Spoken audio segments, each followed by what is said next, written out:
iniciando mais um diálogo empreendedor para você que é empresário, para você que é antenado em tecnologia, em crédito.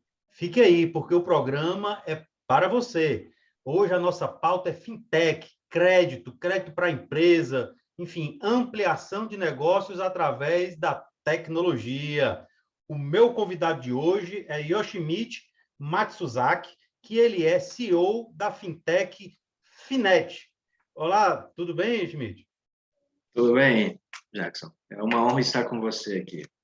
Eu que agradeço a sua presença. O nosso programa vai ao ar todas as quartas-feiras, às 20 horas, através do nosso canal no YouTube e também através da BrisaNet, canal 176, através da Telecab, canal 94, e também através da TCM TV a Cabo Mossoró, canal 16.6, com o apoio da Federação das Indústrias do Estado do Ceará, do Sistema FIEC, do Sistema Fé Comércio Ceará e do CREA Ceará. E lembrando, você ainda que não segue o Instagram, siga aí, @Economic News Brasil, porque tem muito conteúdo de valor que você irá curtir em todas as redes que o Economic News está presente.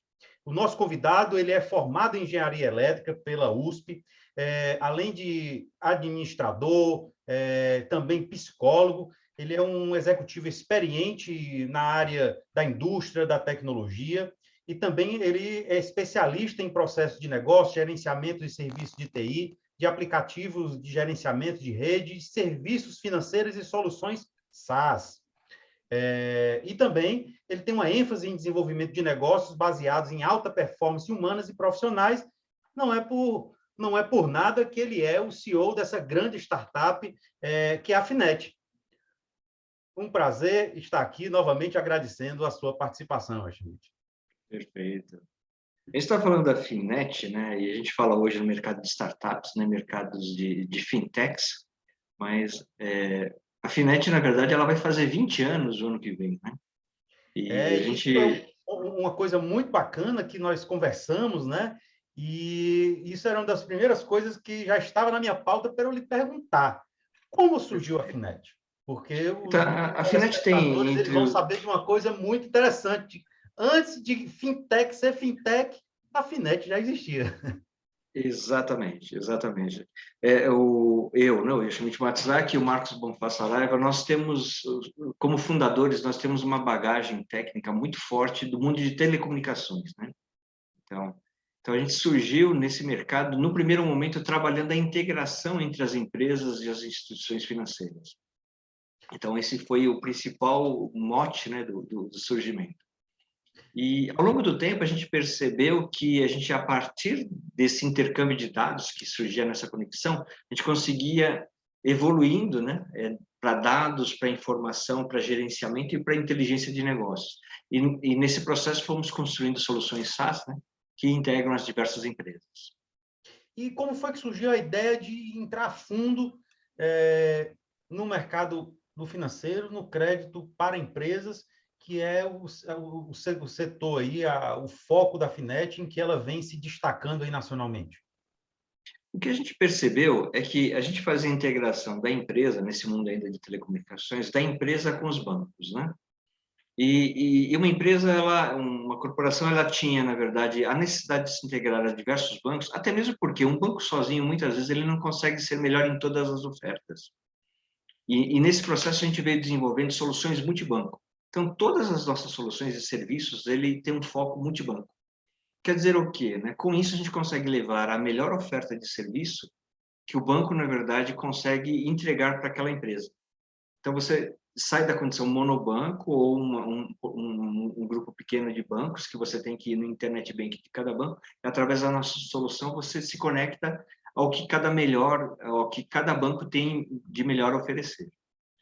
Muito bacana. É um propósito, porque muitas vezes surgem novas fintechs, e às vezes as pessoas até se perguntam o que é que essa fintech tem de diferente das outras, né? Porque quando se fala em fintech, em banco digital, fica parecendo que todas são iguais, mas a Finet nasceu com esse propósito diferenciado. Isso é muito importante. Exatamente.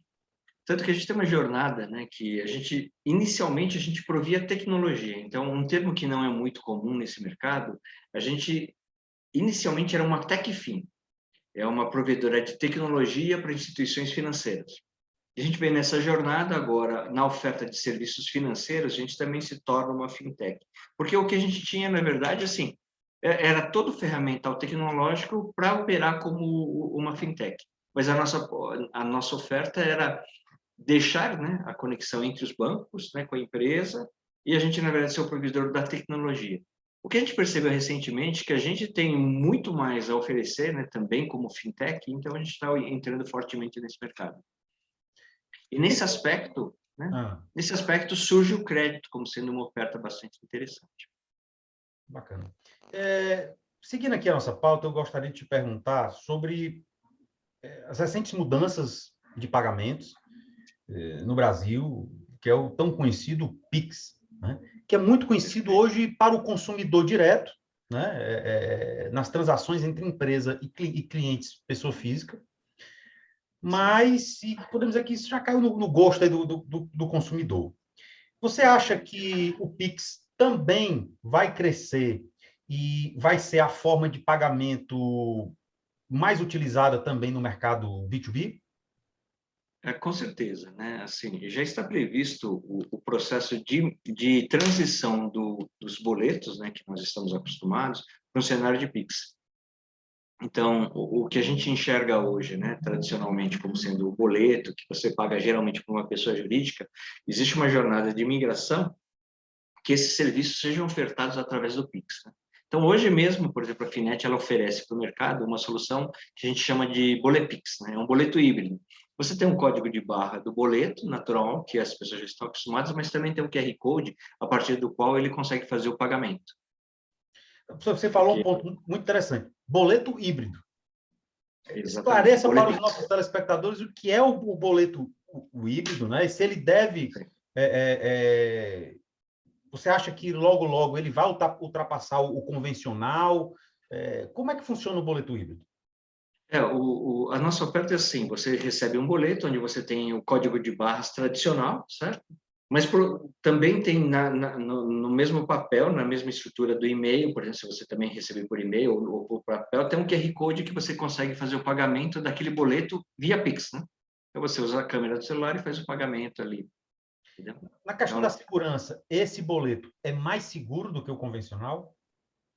Não, ele é exatamente a mesma estrutura dele, exatamente. Então, tanto que a nossa oferta é, inclusive, para facilitar a vida, né? As pessoas jurídicas, o mercado B2B, qual que é a dor de cabeça dele, né? O boleto, ele tem uma estrutura por trás, onde você tem todo o controle, nosso número, seu número, multa, juros, e assim por diante, data de vencimento, data de pagamento, que quando o pagamento é feito, você consegue conciliar dentro de uma estrutura da empresa. Então, a grande dificuldade de começar a oferecer o Pix nesse processo é essa conciliação. Sai como boleto e se o pagamento for feito via Pix, como eu faço a conciliação? Esse é a dor de cabeça, né, das empresas hoje. Então, o que a gente faz, na verdade, é uma solução onde não importa por onde aconteça o pagamento, a gente consegue fazer essa conciliação, né, dentro das estruturas de informação. Mas os bancos tradicionais hoje, eles praticamente não estão utilizando o boleto híbrido nas empresas convencionais, nas empresas, né? Exatamente. Existe uma receita hoje, né, bastante grande, né, derivada do sistema de cobrança, né? Então, cada boleto ele tem, né, as instruções de protesto, postergação de vencimento. Então, existe um mercado uma receita muito grande vinculada a esse mercado, né?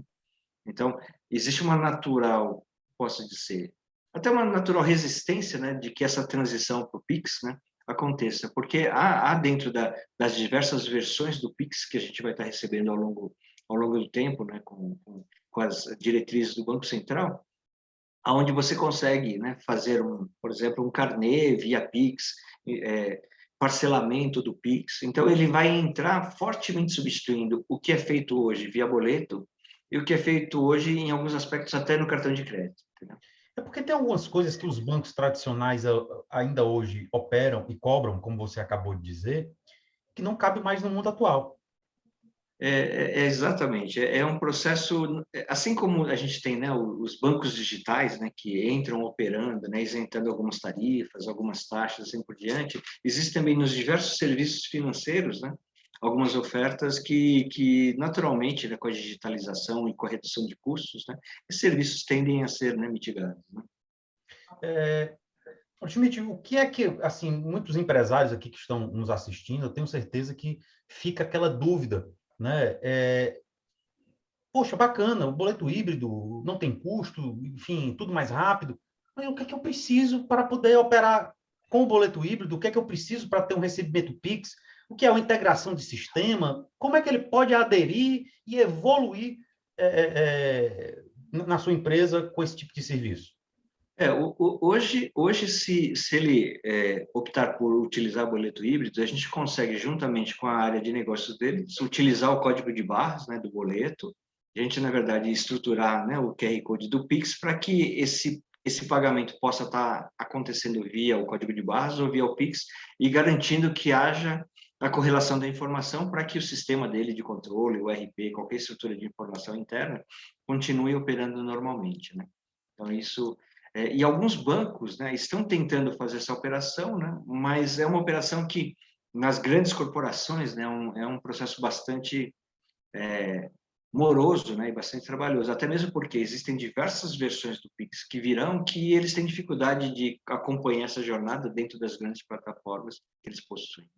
É porque, às vezes, muitos dos comerciantes, dos administradores de empresa, ficam acomodados, né? Ficam ali, não, é dificultoso migrar, deixa eu aqui mesmo, né? Exatamente. Na FINED, isso, em quanto tempo uma empresa consegue transferir uma carteira para a FINED, quanto tempo ela consegue mudar esse procedimento de cobrança? Não, esse processo é muito ágil, né? Realmente é só a gente transferir, né, o intercâmbio de dados para que a gente possa estar fazendo essa conciliação dos dados. Isso é muito rápido, isso é muito rápido. É só a gente entrar em contato com bancos, né, e fazer essas integrações para que essa informação seja altamente conciliada, né?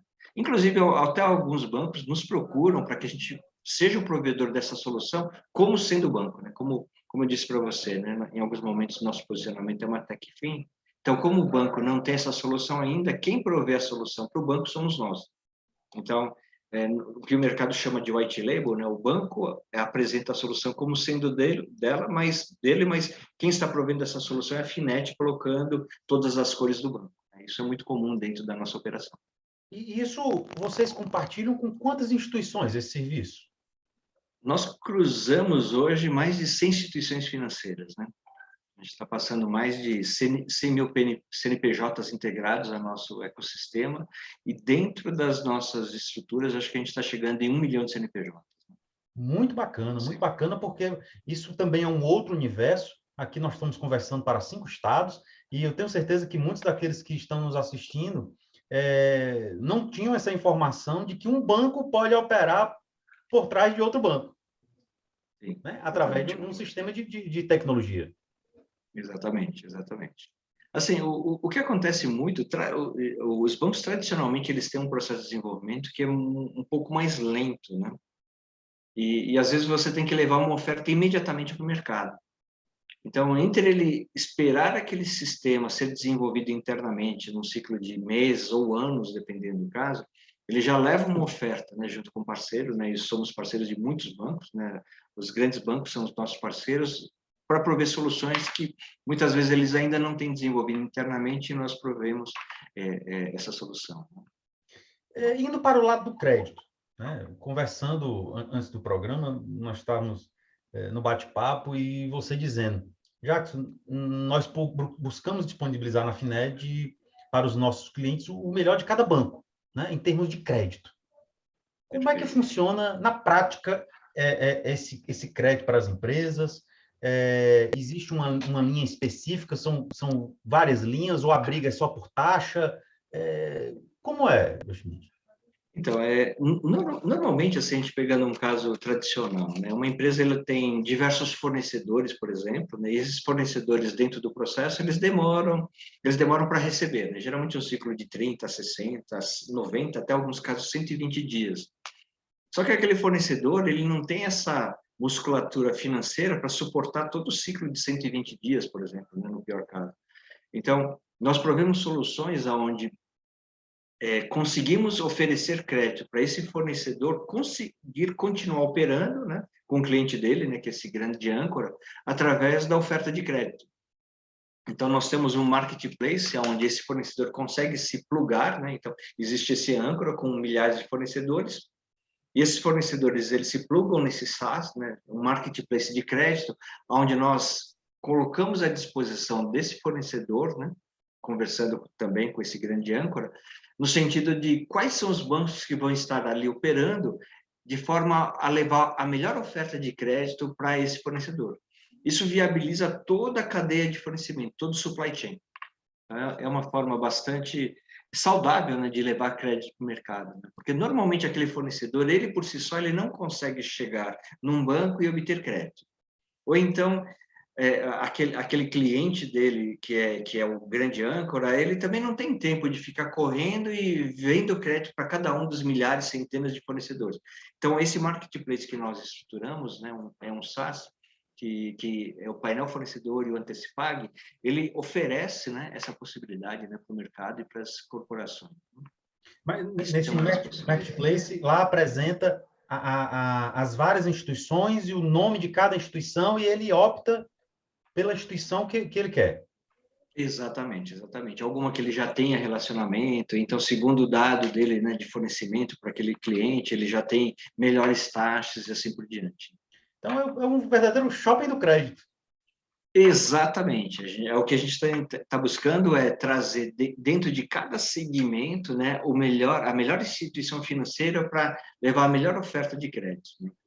Isso Então, é muito, muito interessante. Alguns anos atrás, eu já operei no mercado financeiro com estruturação de crédito para empresas, e realmente existe uma diferença muito grande de taxa de custo de banco para banco, né? E muitas vezes o cliente ele não pesquisa, ele vai muitas vezes pela necessidade, né? E uma coisa que eu costumo dizer sempre, dizia para os meus clientes e costumo dizer sempre e aplico nos meus negócios: crédito se procura quando menos precisa. Exatamente, Né? exatamente. Porque quando você precisa vai ser difícil, né? Não, porque quando você precisa, você não quer custo, você quer o crédito. Exatamente. Né? Exatamente. Então, você deve ter ali sempre pré-aprovado para que você possa usar ali numa emergência, mas já sabendo quanto é o custo dele. E quando muitas empresas, quando vão atrás do crédito, só vão atrás de última hora, e no marketplace desse, ele clica no primeiro que ele vê na frente. Exatamente. Daí ele vê lá as melhores taxas que ele pode estar obtendo e de repente, é um banco que ele já tem relacionamento ou um outro que ele não tem relacionamento, mas é uma taxa bastante interessante, ele pode iniciar, na verdade, um novo relacionamento, né? Inclusive... E os bancos, como eu disse, né, cada banco tem uma característica de conseguir operar melhor, ele tem uma inteligência de crédito mais sofisticada dependendo do segmento, né? Então, tem uns que são mais especializados na indústria, outros no agronegócio, outros em serviço, e em função disso, o algoritmo de crédito deles é mais inteligente, ele consegue levar um crédito com um custo mais interessante. Ontem, inclusive, foi pauta no nosso portal, no Economic News Brasil, uma matéria em que o Tribunal de Justiça aí de São Paulo condenou uma instituição financeira privada por ter realizado uma operação de crédito consignado com uma idosa de 67 anos, pasmo, com uma taxa de juros de mais de 1.500% ao ano. Meu Deus do céu, isso não é consignado? Meu Deus do Então, céu.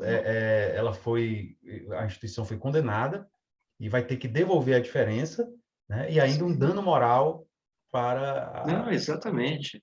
a aposentada. Exatamente. Não, é complicado. Existe essa matéria, inclusive, está disponível no nosso portal. Existe um novo termo de crédito aí que eu fiquei curioso para saber, né? Que é o tal crédito fumaça. Perfeito, perfeito. Explique para o nosso telespectador o que é esse crédito, Jimmy. Crédito fumaça, ele vem um pouco desse jargão, onde é a fumaça há fogo, né? Então, como que normalmente os algoritmos de crédito, né, que se trabalha muito no mercado, é antecipação, né? Então, imagina, quem tem um comércio, né, então tem as maquininhas, né, que operam o cartão de crédito, ele vai receber só dali a 30 dias, por exemplo. Ele antecipa esse direito que ele tem a receber, ou então ele é fornecedor de uma empresa e ele tem um direito de receber e antecipa junto ao banco esse direito. O crédito fumaça, ele dentro de cada banco tem pequenas variações, mas no macro é o seguinte, ele olha o comportamento, né, de vendas daquela empresa, né, que acontece recorrentemente, então ele tem uma tendência. Então, por exemplo, se todo mês ele tem um movimento de R$ 100.000, então ele entende que esse volume de vendas ele se permaneça nos próximos meses. A partir dessa possibilidade futura de vendas, que é a fumaça, né, ele gera o crédito pelo potencial de vendas futuras. E em cima dessas vendas futuras, ele já se garante, né, toda vez que essa venda acontece, ele já pega uma parte, que é a quitação, né, do empréstimo que foi realizado. Então, é um pouco diferente da estrutura tradicional. Né? A estrutura tradicional, o que é? Você olha para o passado, e a partir do passado você pega e olha o que você tem a receber, né? Então, você olha para o passado para ver o histórico só, você olha a garantia que você tem a receber futuro e antecipa. O crédito de fumaça, ele olha para o passado e projeta isso como potencial de futuro e gera crédito. Mas isso para empresas com quanto tempo de operação? Existe um tempo de operação? Você tem que ter tanto... a empresa começou a funcionar 6 meses. Isso é prejudicial numa operação dessa ou não? Como é que se dá essa confiança, essa projeção? Normalmente, assim, na média, assim, são 12 meses, né, de histórico. Né? São 12 meses de histórico, que é o mais comum, né, que a gente tem acompanhado. Aquelas operações que a empresa tem pouco tempo de existência, ela entra num outro processo, mais de financiamento da operação e assim por diante. Então, é uma análise do plano de negócios, como está enxergando. Né? Lógico que é um crédito um pouco mais sofisticado, né? Mas é a partir, né, do olhar do negócio. Né?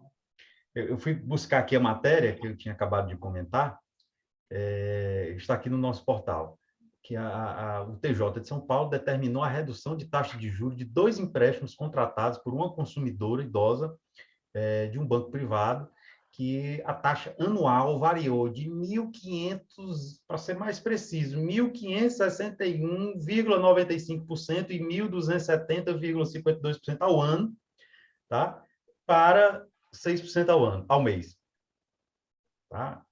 Então, assim, o Tribunal de Justiça mandou recalcular, devolver a diferença e ela ainda vai receber uma indenização. E você imagina quantos consumidores, e isso também com relação a pessoas jurídicas também, Sim. que tem a ver com o que nós estávamos conversando na pergunta anterior, que não fazem o cálculo, né, e só buscam o primeiro crédito que vê ali, confiam no relacionamento com o gerente, mas não fazem uma pesquisa. Então, é muito importante você disponibilizar, a Finex disponibilizar esse marketplace para as empresas, para que elas possam realmente comparar. Porque antigamente o que prevalecia era o relacionamento com o gerente. Hoje não, é a conta. Exatamente. Da mesma forma como você colocou aí, né, essa idosa, né, que ela não tinha um entendimento financeiro de quais seriam as taxas de juros do mercado, o que é um bom senso, uma boa prática de mercado, os empresários, principalmente os microempresários brasileiros, na sua maioria, eles não têm uma educação financeira tão robusta. Né? A nossa educação escolar, ela não trabalha o aspecto da educação financeira. A gente aprende matemática, né? Mas matemática é um insumo para aprender a educação financeira. Né?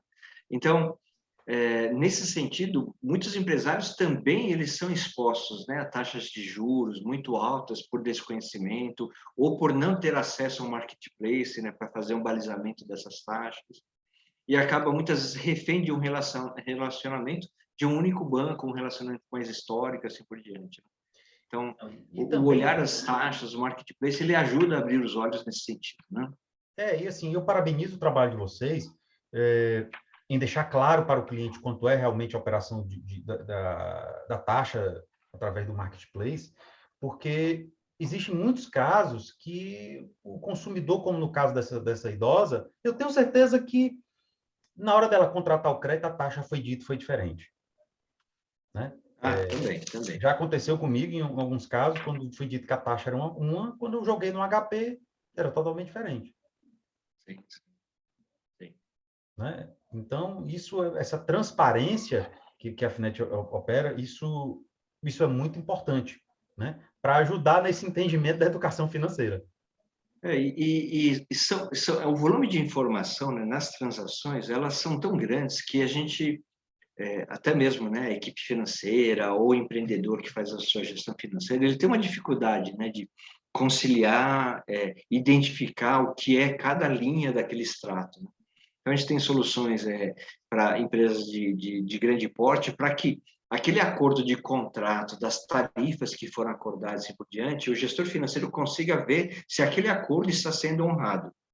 Para empresas de pequeno porte, a gente tem uma solução de conciliação de cartões, uma startup nossa aqui, chamada Conciliador, onde o pequeno empresário também ele tem que acompanhar as tarifas, se a antecipação está sendo feita segundo a taxa de juros que foi acordada, se as tarifas que estão sendo lançadas eles estão sendo devidamente regidas no contrato. Porque são inúmeras linhas que aparecem e no dia a dia, na correria da operação, muitas vezes passa batido, né? Passa desapercebido. E às vezes é um dinheiro de um dígito, mas no final da conta, aquele um dígito pode se transformar em 3, 4, né? Exatamente. E principalmente porque, né, algumas operações, né, de pequeno porte, não todos, mas alguns operam antecipando tudo, sempre antecipando sem ter real ciência de qual a taxa de antecipação, né? Qual o juros está sendo praticado nesse processo. Mas por que o risco sacado é considerado mais rentável e seguro para as empresas? A administração financeira das empresas. O que acontece, assim, as operações, né, de crédito, geralmente, como operações financeiras, eles têm o IOF, certo? Esse é um ponto. E o outro, na verdade, assim, tem um risco atrelado à operação, porque quando você empresta o dinheiro para alguém, você não tem a garantia de que ele vai estar pagando, né? Então tem um risco inerente, né? E às vezes até a própria operação, né? A saúde financeira da pessoa é comprometida, da empresa é comprometida, e aquele compromisso não é honrado, né? No caso do risco sacado, intermediar o processo, por exemplo, esse fornecedor ele tem direito de receber 100 mil reais desse cliente. Então, o que a gente está fazendo, na verdade, é intermediando, né, um processo de um acordo, de um fornecimento de serviço. Ele é um empréstimo, ele é um crédito, mas existe uma relação de fornecimento de serviços aqui, né? Então, nesse aspecto, ele não caracteriza uma operação financeira tradicional. Por isso que o IOF, né, ele acaba sendo bastante interessante nesse ponto, né? Ele deixa de participar. E o risco dessa operação é praticamente nula, né? Porque se esse serviço foi fornecido, o direito de pagamento é muito mais a saúde financeira desse âncora que vai pagar ou não, entendeu? Então, todos os algoritmos sofisticados de risco de pagamento, etc., taxas de IOF, por exemplo, eles deixam de participar. Então, é uma operação muito mais interessante a ser exercida.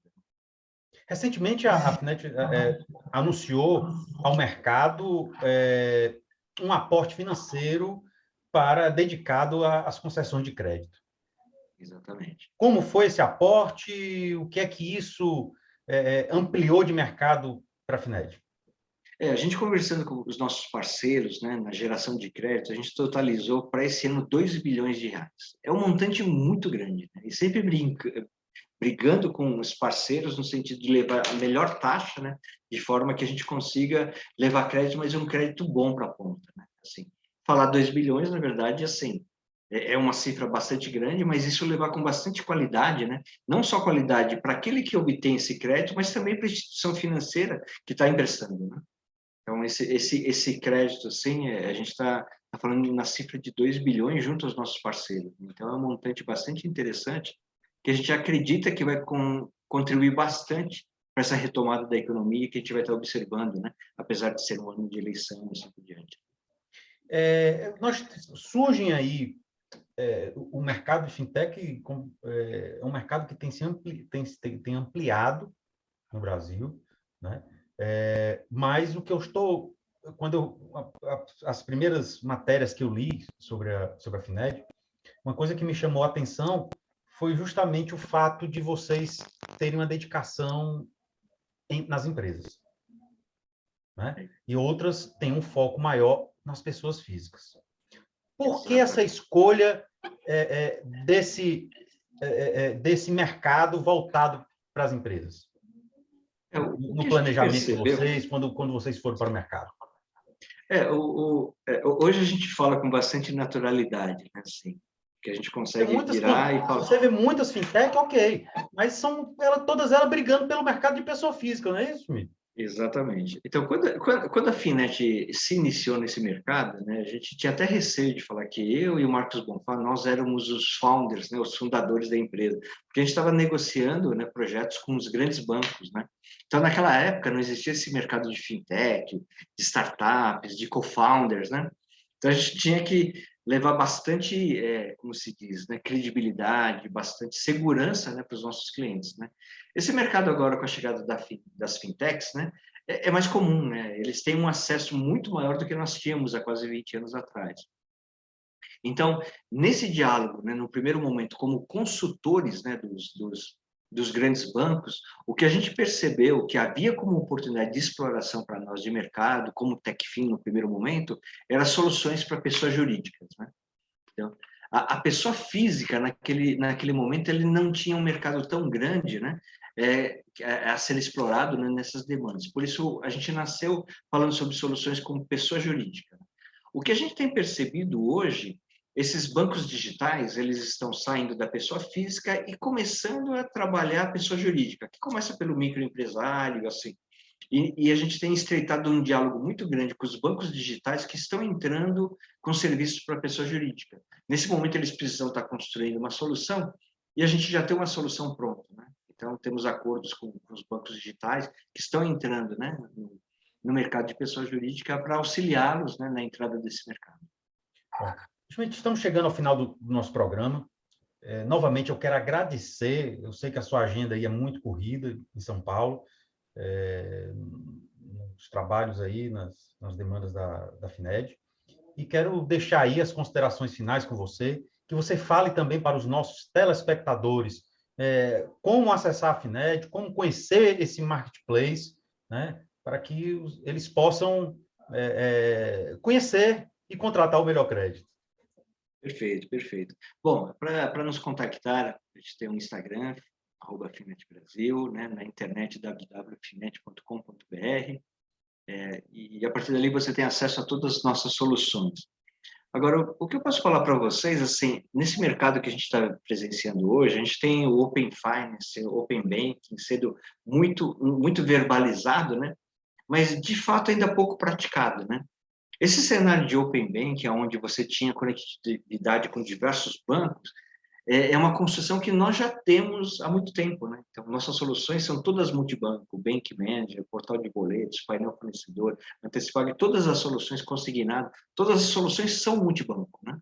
Então, a Finet tem no seu know-how a capacidade de levar esse mundo de integração, desde link dedicados até o mundo de EDIs, até o mundo de APIs, uma jornada onde os nossos clientes vão acompanhar e obter o que há de melhor, né, do Open Banking, Open Finance, através das nossas soluções, né?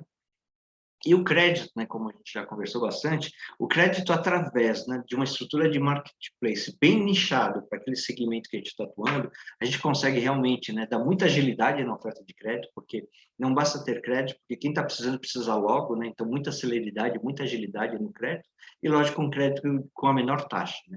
A forma mais interessante, uma forma bem inteligente de levar crédito, auxiliando, né, aquela empresa que está precisando de crédito, mas também a instituição financeira protegida no sentido de a gente levar, na verdade, né, muita inteligência, né, para que esse crédito seja oferecido de forma bastante saudável. E como a gente começou conversando, né, o Pix, né, o Pix é um cenário que está acontecendo, a gente vai ter muitas jornadas do Pix, né, o Bacen analisa a possibilidade de outras formas de Pix, né, utilizar outros dispositivos, tem uma evolução constante do Pix que aos poucos vai substituir, né, o boleto, mas ele também vai ter outras tecnologias envolvidas, né? Então, nós estamos trabalhando, né, fortemente, já temos soluções acompanhando essa jornada do Pix. Então, com certeza, estando com a Finet, vocês vão estar, né, muito alinhados com o que há de melhor no mercado. Bom, muito bom. Novamente, renovo, o Economic News Brasil está à disposição aí para poder sempre, como já estamos fazendo, compartilhando aí as novidades do mercado financeiro, da Finet, para que os nossos investidores, para os nossos leitores que são empresários, né, possam estar atualizados aí sobre o melhor crédito. Nosso programa de hoje, agradecemos o apoio do sistema FIEC, da Federação das Indústrias do Estado do Ceará, da FEComércio, Sistema FEComércio Ceará, SESC Senac, do CREA Ceará. Hoje conversamos com o CEO da Finet, Yoshimichi Matsuzaki, que aqui conversamos sobre os cenários, sobre as novidades dessa fintech que vem ganhando o Brasil, apoiando o desenvolvimento das empresas brasileiras. Agradecemos a sua audiência e até o nosso próximo programa. Tchau!